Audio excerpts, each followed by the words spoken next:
We've already spent time discussing the normal distribution, and what we have pictured here, the taller of these two curves, is a standard normal distribution with a mean of 0 and a standard deviation of 1. But we also have this lower curve is something referred to as the t-distribution, specifically with 1 degree of freedom, or degrees of freedom set equal to 1. The t-distribution is another continuous distribution that we'll use to calculate probabilities and construct confidence intervals, specifically because it's going to help us offset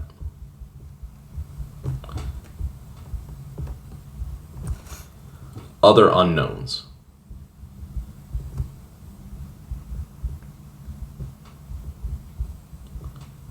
That will pop up in our process of constructing confidence intervals. And how it does that is by first talking about the normal distribution. Keep in mind that if we look 2 standard deviations above and below the mean, we would find 95% of all of our data values. For the t-distribution, that same range only contains 70.5% of all data values. So what we have is a distribution that's lower and wider than the normal distribution.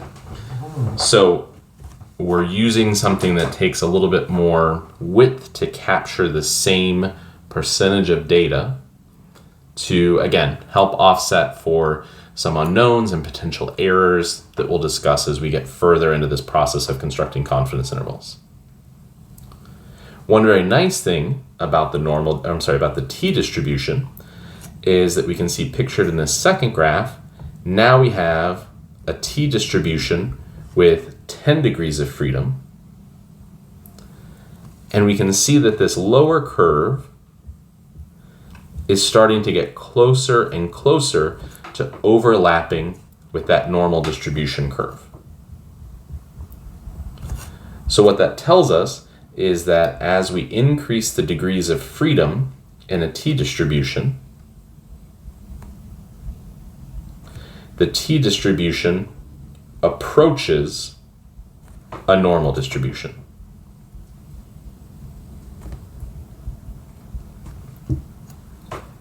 Degrees of freedom are calculated as the sample size, so the number of people included in our sample, the number of objects, the sample size minus 1.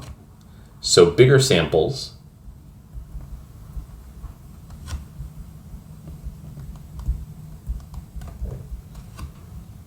increase our degrees of freedom, which again gets the t-distribution closer to matching a normal distribution. So the t-distribution will still always be a little bit lower and wider than the normal distribution, which is going to help account for some error.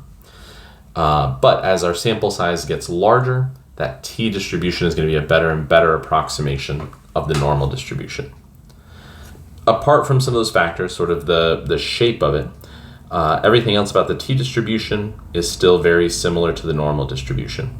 If we wanted to calculate probabilities, we still look at whatever our boundary values are, possibly on both sides, possibly just on one side. And to calculate probabilities, we're looking at finding the area under the curve. The area is going to be slightly different than it would be with the normal distribution, but the general concept is the same.